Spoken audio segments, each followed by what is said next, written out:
आवश्यकता, जन सहभागिता के साधन, बाधाएं एवं सुझाव और अंत में सारांश। लोकतांत्रिक शासन व्यवस्था में लोक प्रशासन की प्रकृति सार्वजनिक होती है, अर्थात जनता के लिए प्रशासन। वर्तमान नवीन परिदृश्य में यह विचारधारा उभर कर आई है कि जनता के लिए प्रशासन जनता द्वारा प्रशासन भी होना चाहिए, अर्थात प्रशासन की समस्त गतिविधियों में जनता की सहभागिता सुनिश्चित की जाए, जिससे प्रशासन अधिक से अधिक जनोन्मुखी बने और जन कल्याण की अवधारणा साकार हो सके। जन सहभागिता लोकतांत्रिक अवधारणा का मूल तत्व है। विद्यार्थियों, लोकतांत्रिक शासन व्यवस्था वह शासन व्यवस्था है जिसमें जनता सर्वोपरि होती है। ऐसी शासन व्यवस्था में लोक प्रशासन भी जनता के लिए अधिक से अधिक लोक कल्याण के कार्य करता है।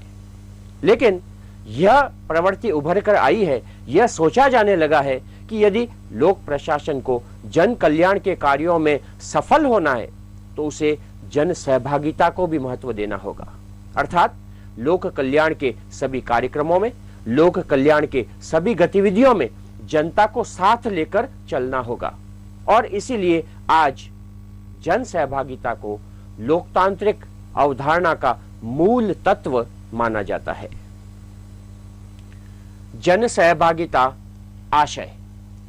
प्रशासन में जन सहभागिता से आशय है कि प्रशासनिक कार्यों के निर्धारण एवं क्रियान्वयन में जनता की प्रभावशाली भूमिका हो।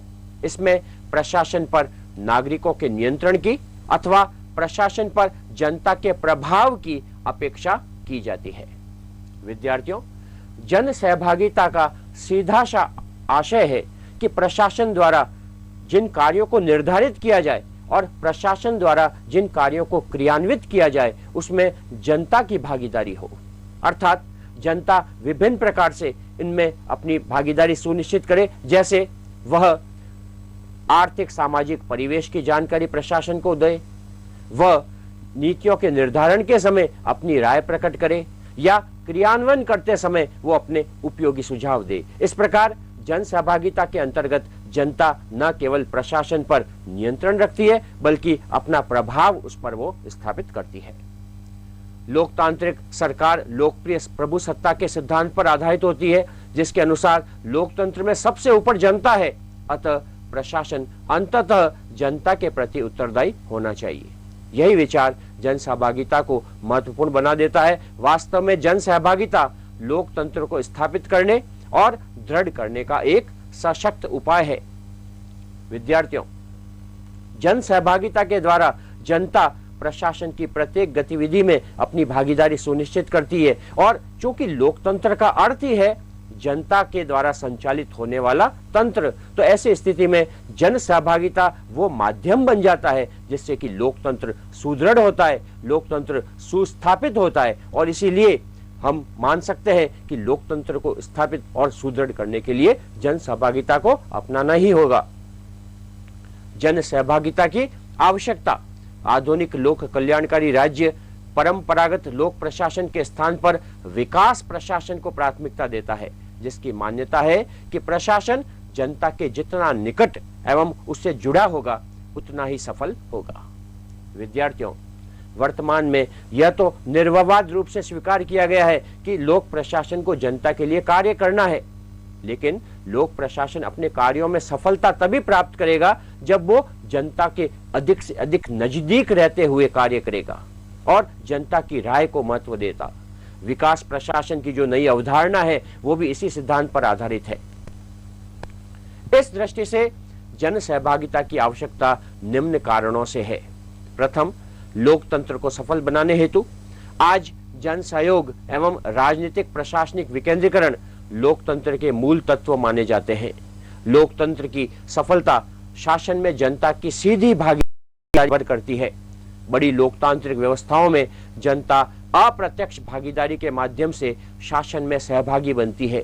लोकतंत्र को वास्तविकता तभी प्राप्त होती है जब जनता वास्तविक अर्थों में शासन में भागीदार बनती है। विद्यार्थियों, लोकतंत्र की अवधारणा का यदि गहनता से अध्ययन किया जाए तो हम पाते हैं कि जनता का सहयोग और राजनीतिक प्रशासनिक विकेंद्रीकरण ये लोकतंत्र को सफल बनाने के लिए मूल तत्व हैं और जन सहभागिता के द्वारा ही इन तत्वों की प्राप्ति संभव हो सकती है। जब हम विभिन्न क्षेत्रों में जनता से उनकी राय पूछते हैं, उनकी भागीदारी को सुनिश्चित करते हैं, तो ये लोकतंत्र को मजबूत करता है। तो इसलिए हम कहते हैं लोकतंत्र को सफल बनाने के लिए, उसे वास्तविकता प्रदान करने के लिए जन सहभागिता आवश्यक है। दूसरा, उचित व अनुकूल नीतियों के निर्माण हेतु।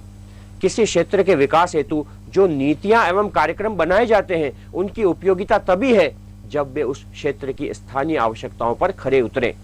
जन सहभागिता के माध्यम से स्थानीय स्तर पर लोक सत्ता का विकास करके स्थानीय जनता को लोक विकास में भागीदार बनाया जा सकता है। विद्यार्थियों, लोक कल्याणकारी राज्य में लोक प्रशासन जनता के लिए कार्य करना चाहता है, लेकिन प्रशासन द्वारा जिन संसाधनों का उपयोग किया जाता है क्या वे स्थानीय आवश्यकताओं को 100% पूरा करता है? ये एक महत्वपूर्ण प्रश्न है। और ऐसी स्थिति में जब जन सहभागिता के माध्यम से लोक सत्ता को विकसित किया जाता है तो जनता स्वयं तय करती है कि इन संसाधनों का उपयोग किन स्थानीय आवश्यकताओं की पूर्ति के लिए किया जाए जिससे कि संसाधनों का 100% सदुपयोग सुनिश्चित हो सके, और यह जन सहभागिता के माध्यम से संभव होता है। तीसरा, पारदर्शी प्रशासन हेतु। जन सहभागिता प्रशासन की निरंकुशता पर अंकुश लगा देती है। जब प्रशासन में विभिन्न माध्यमों से जनता की सहभागिता होती है तो प्रशासन न तो अपने अधिकारों का दुरुपयोग कर सकता है और न प्रशासन में भ्रष्टाचार पनप सकता है, क्योंकि प्रशासन की गतिविधियां जनता से छिपी नहीं रह सकती। प्रशासन को पारदर्शी बनाने हेतु जन सहभागिता की उपयोगिता है। विद्यार्थियों, लोक प्रशासन के सामने दो प्रमुख समस्याएं हैं। प्रथम, शक्तियों के दुरुपयोग की और दूसरी भ्रष्टाचार की। इन दोनों समस्याओं के कारण लोक प्रशासन की कार्यकुशलता बहुत अधिक प्रभावित होती है और इन दोनों नकारात्मक तत्वों पर रोक लगाने के लिए हम जो कार्य कर सकते हैं वो है प्रशासन को पारदर्शी बनाना, यानी कि प्रशासन की प्रत्येक गतिविधि के बारे में जनता को सूचित करना। और जन सहभागिता वो माध्यम है जिसके माध्यम से हम प्रशासन को पारदर्शी बना सकते हैं, प्रशासन के द्वारा शक्तियों के दुरुपयोग को रोक सकते हैं और उस दुरुपयोग के कारण जनता को जो कष्ट होते हैं उन कष्टों को हम रोक सकते हैं।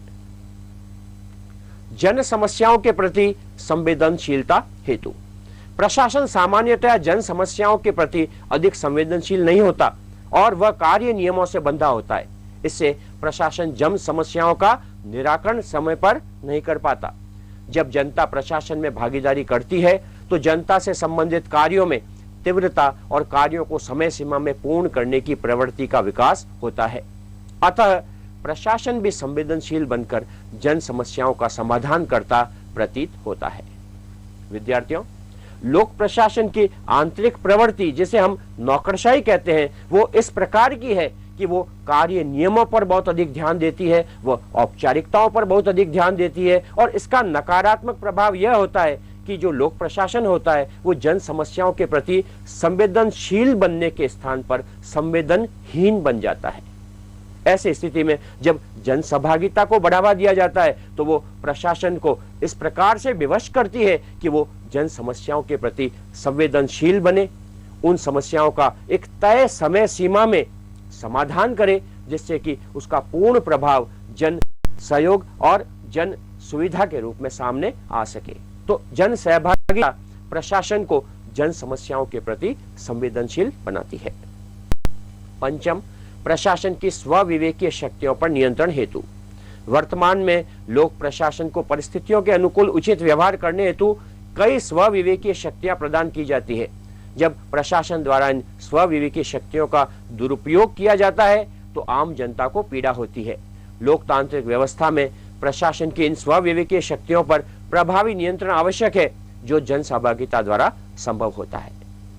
छात्रों, लोक प्रशासन बदलती परिस्थितियों के अनुसार मौके पर उत्पन्न आवश्यकताओं के अनुसार अपने शक्तियों का प्रयोग कर सके, इसलिए उसे कुछ स्वविवेकीय शक्तियां प्रदान की जाती है। यदि स्वविवेकीय शक्तियां प्रदान नहीं की जाएगी तो प्रशासन केवल अपने नियमों में बंद कर जनता के लिए उपयोगी सिद्ध नहीं हो पाएगा। लेकिन समस्या कब उत्पन्न होती है? समस्या तब उत्पन्न होती है जब इन स्वविवेकीय शक्तियों का प्रयोग प्रशासन अपने स्वयं के लाभ के लिए कर लेता है और जिसका सीधा परिणाम जनता को पीड़ा के रूप में सामने आता है। यदि प्रशासन की इन स्वविवेकी शक्तियों पर किसी भी प्रकार से नियंत्रण लगाया जा सके तो ये स्वविवेकी शक्तियां पीड़ा के स्थान पर जनता की सुविधा बन सकती है और इस कार्य में जन सहभागिता सबसे बड़ा जो है वो भूमिका निभाती है। षष्ठम, विकास प्रशासन की सफलता हेतु। विकासशील राष्ट्रों में तीव्र सामाजिक आर्थिक विकास हेतु विकास प्रशासन की अवधारणा को प्रस्तुत किया गया। विकास प्रशासन का मुख्य आधार जनता के प्रशासन में सक्रिय भागीदारी ही है। एक परंपरागत प्रशासन जन उन्मुखी बनकर ही विकास प्रशासन में बदलता है। विकास प्रशासन की सफलता का मानक भी जन संतुष्टि और जन सहभागिता के रूप में देखा जाता है। वस्तुतः विकास प्रशासन की सफलता का आधार जन सहभागिता है। विद्यार्थियों, वर्तमान में लगभग सभी राष्ट्रों ने अपने राष्ट्र के तीव्र सामाजिक आर्थिक विकास के लिए परंपरागत प्रशासन को विकास प्रशासन में बदल दिया है। यानी ऐसा प्रशासन जो विकास को प्राथमिकता देते हुए अपने नियमित कार्यों और अपने संसाधनों का उपयोग करे।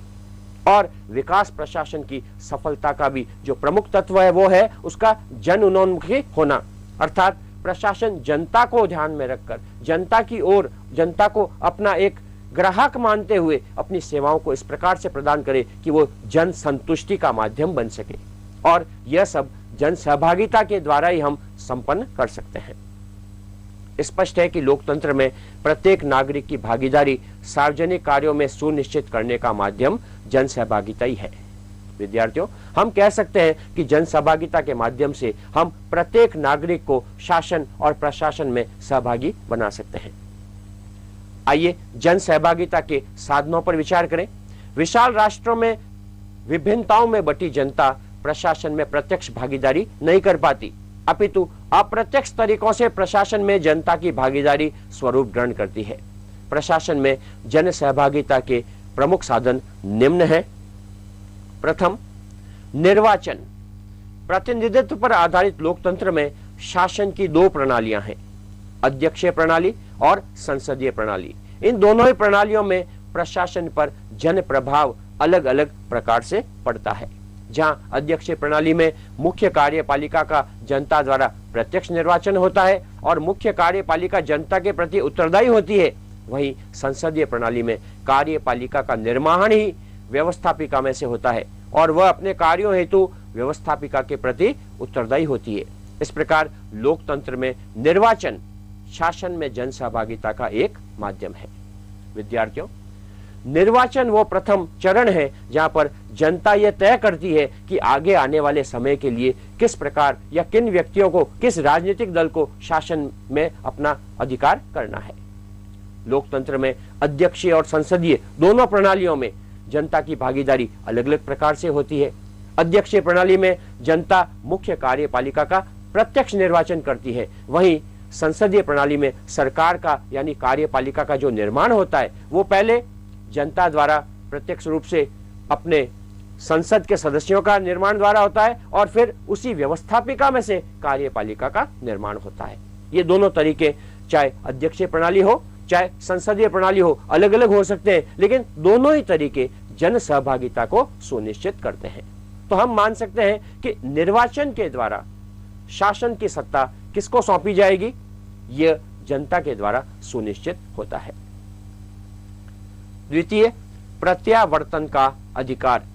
जनता इस अधिकार द्वारा प्रशासन के प्रतिनिधियों को वापस बुला सकती है जिनका निर्वाचन उसने किया है। इस में यदि प्रतिनिधि लोगों की इच्छाओं का प्रतिनिधित्व करने में विफल रहता है तो उसका कार्यकाल पूर्ण होने से पहले ही उसे उसके पद से जनता हटा देती है। इस व्यवस्था का मुख्य लाभ यह है कि इससे जनता अपने प्रतिनिधियों पर उनकी व्यावसायिक कार्य प्रवृत्ति एवं कर्तव्य के मामले में पूरा नियंत्रण बनाए रखती है। विद्यार्थियों, प्रत्यावर्तन का शाब्दिक अर्थ है वापस बुला लेना। अभी कुछ समय पहले हमने देखा कि जन सहभागिता का एक माध्यम निर्वाचन है, लेकिन निर्वाचन के पश्चात यदि जनप्रतिनिधि अपने कर्तव्यों को पूरा न कर पाए तो ऐसी स्थिति में निर्वाचन का एक और बढ़ा हुआ अधिकार यह है कि जनता उसी निर्वाचित प्रतिनिधि को, जिसको उसने चुना है, उसकी कार्य अवधि पूर्ण होने से पहले ही वापस बुला सकती है और यह प्रत्यावर्तन के अधिकार के अंतर्गत आता है। स्विट्जरलैंड और संयुक्त राज्य अमेरिका के कुछ राज्यों में प्रत्यावर्तन की प्रवृत्ति को अपनाया जाता है और विशेष बात यह है कि प्रत्यावर्तन के लिए जनप्रतिनिधि पर किसी आरोप का होना आवश्यक नहीं है, वरन केवल कर्तव्य में विफल रहने पर ही यह आधार बन जाता है कि जनता अपने प्रतिनिधि को वापस बुला सकती है। तो प्रत्यावर्तन के माध्यम से जन सहभागिता शासन के उच्च स्तरों को निश्चित करने में भूमिका निभाती है। तृतीय, दबाव समूह। दबाव समूहों को हित समूह या निहित समूह भी कहा जाता है। अपने लक्ष्यों को पूरा करने हेतु ये प्रशासन पर दबाव डालते हैं। ये सरकार में नीति निर्माण और नीति क्रियान्वयन को प्रभावित करने का प्रयास करते हैं और इसके लिए प्रचार, प्रतिवेदन, सार्वजनिक बहस, प्रशासन से संपर्क जैसे कानूनी एवं विधायी उपायों का सहारा लेते हैं। विभिन्न राजनीतिक, व्यावसायिक, आर्थिक, जातिगत दबाव समूह प्रशासन पर दबाव बनाए रखते हैं, जिनकी उपेक्षा करके प्रशासन कोई कार्य नहीं कर सकता। विद्यार्थियों, वर्तमान आधुनिक समय की एक नई रचना है और वह है दबाव समूह। दबाव समूह शब्द का जो उद्गम है वो संयुक्त राज्य अमेरिका में हुआ और इसके अंतर्गत विभिन्न व्यावसायिक संघ, छात्र संघ, स्वयंसेवी संस्थाएं इत्यादि को शामिल किया जा सकता है। विशेष बात यह है कि ये दबाव समूह स्वयं शासन प्रक्रिया में भाग नहीं लेते, वरन बाहर रहकर, शासन प्रक्रिया से बाहर रहकर प्रशासन और शासन द्वारा लिए गए नीति निर्धारण के निर्णयों को और नीति क्रियान्वयन के निर्णय को इस प्रकार से प्रभावित करते हैं कि जिस कारण से जिस हित के लिए उस दबाव समूह का निर्माण हुआ है उनके हितों की पूर्ति हो सके। अधिकांश दबाव समूह जनता की किसी सामान्य समस्या के आधार पर गठित होते हैं और वे धरना, प्रदर्शन, विविध कानूनी उपायों के माध्यम से अपने हितों को पूर्ण करने का प्रयास करते हैं। हाँ, कई बार हड़ताल, हिंसा और विरोध प्रदर्शन जैसे उपाय भी इन दबाव समूहों द्वारा काम में ले लिए जाते हैं। हम मान सकते हैं कि दबाव समूहों के माध्यम से जनता प्रशासन और शासन को प्रभावित करने का प्रयास करती है और इसलिए यह एक जन सहभागिता का माध्यम माना जा सकता है। चतुर्थ, परामर्शदात्री निकाय। इसमें सलाहकारी समितियां या सलाहकारी मंडलों को सम्मिलित किया जा सकता है जो प्रशासन प्रणाली में ऊपर से नीचे तक जुड़े होते हैं। इन निकायों में विशेषज्ञ, विशेष हितों के प्रतिनिधि एवं नागरिक होते हैं। ये निकाय प्रशासन एवं जनता के बीच एक कड़ी का कार्य करते हैं तथा प्रशासनिक नीतियों, समस्याओं एवं कार्य पद्धतियों पर सरकार को परामर्श देते हैं। परामर्शदात्री निकायों को जन सहभागिता का माध्यम माना जाता है। विद्यार्थियों, परामर्शदात्री निकाय अर्थात ऐसे निकाय जो प्रशासन को स्थान स्थान पर परामर्श प्रदान करते हैं। प्रशासन अपने कार्यों को अधिक जन अनुकूल बनाने के लिए, समस्याओं को तीव्र गति से समाधान करने के लिए कुछ ऐसे परामर्शदात्री निकाय बनाता है जिसमें जनता के प्रतिनिधि होते हैं, जिसमें विशेषज्ञ होते हैं और इसमें प्रशासन के अधिकारी भी होते हैं। ये परामर्शदात्री निकाय किसी विशेष समस्या पर पूर्ण रूप से विचार करके जनता की भावनाओं को अनुभव करके ऐसे सुझाव देते हैं जिससे कि वो समस्याएं या कार्य शीघ्र अतिशीघ्र पूरा हो सकता है। तो इसलिए परामर्शदात्री निकायों को, जिसमें कि जनता के प्रतिनिधि होते हैं, वो एक जन सहभागिता का बहुत अच्छा माध्यम बन जाता है। पंचम, राजनीतिक दल। राजनीतिक दलों के माध्यम से भी प्रशासन में जनता की भागीदारी सुनिश्चित होती है। प्रशासन महत्वपूर्ण कदम उठाने से पहले राजनीतिक दलों से पर्याप्त विचार विमर्श कर उनकी राय को जानने का प्रयास करता है।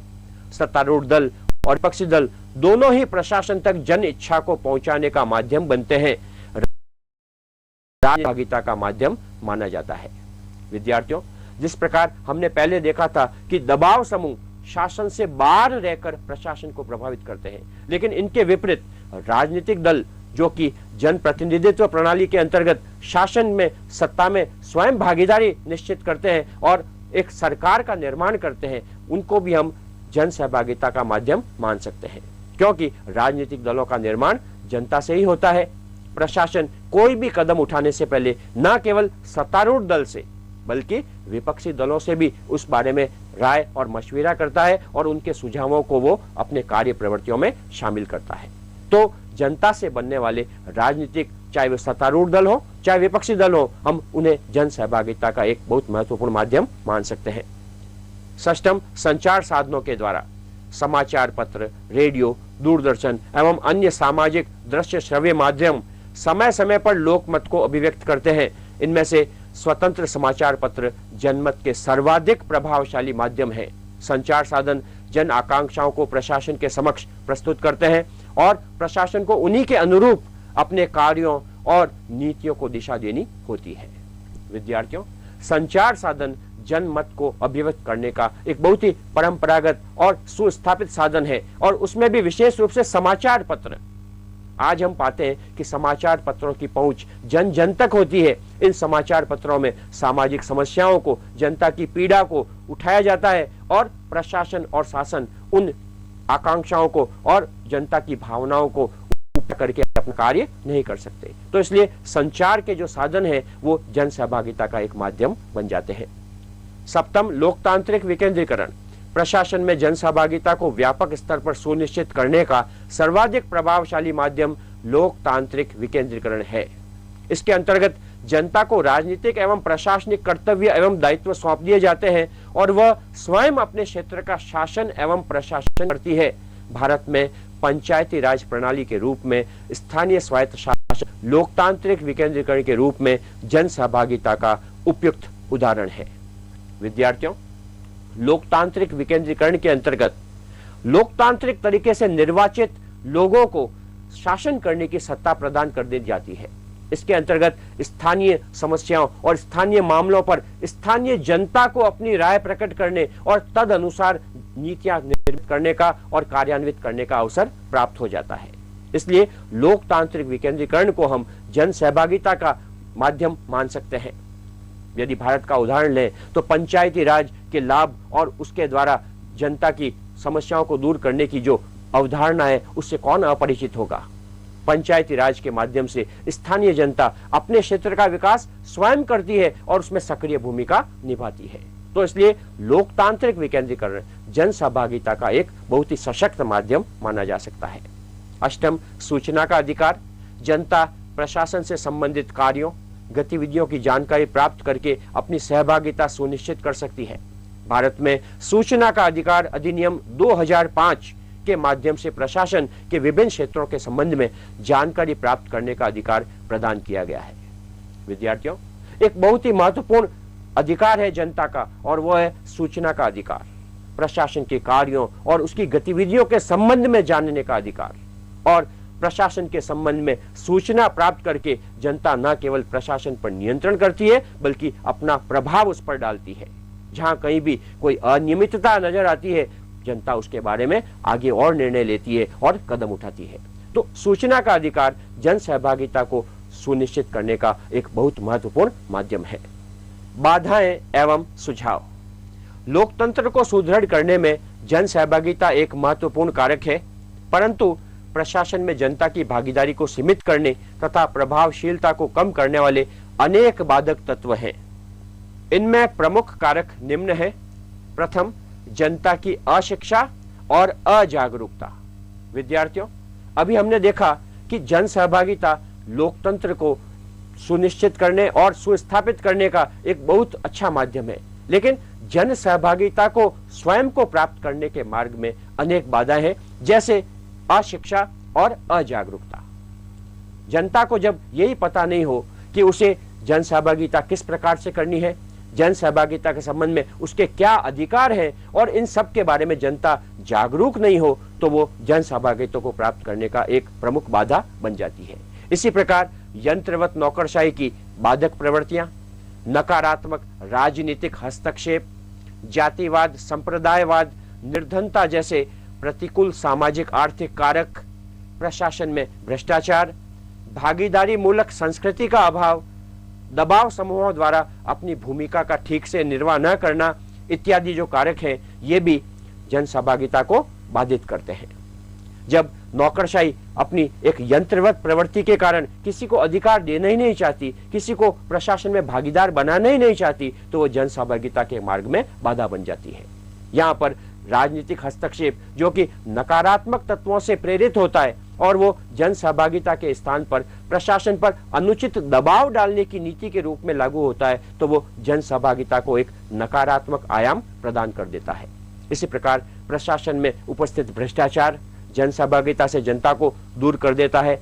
दबाव समूहों द्वारा सकारात्मक और सार्थक तत्वों को न उठाकर केवल अपने निहित स्वार्थों की पूर्ति के लिए या सस्ती लोकप्रियता के लिए प्रशासन पर दबाव डालना जैसे ऐसे कारक हैं जो कि जन सहभागिता के सही उद्देश्यों को प्राप्त नहीं करने देते बल्कि उसको एक नकारात्मक आयाम प्रदान कर देते हैं। इस संबंध में यह सुझाव दिया जाता है कि जन सहभागिता की वृद्धि हेतु अनेक स्तरों पर अनेक प्रकार के कदम उठाने की आवश्यकता है। जन सहभागिता में निहित उद्देश्यों की प्राप्ति तभी संभव है जब जनता के सामाजिक व शैक्षणिक स्तर को ऊंचाई उठाया जाए। दूसरी तरफ नौकरशाही की प्रवृत्तियों में बदलाव की तथा भ्रष्टाचार पर नियंत्रण की आवश्यकता है।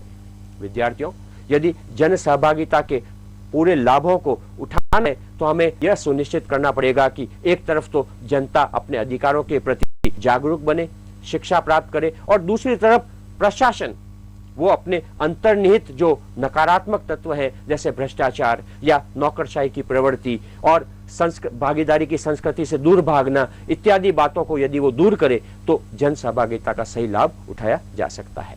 स्वयंसेवी संस्थाओं, दबाव समूहों और राजनीतिक दलों को भी प्रशासन में जन सहभागिता की वृद्धि हेतु अपनी कार्यशैली में परिवर्तन लाना होगा।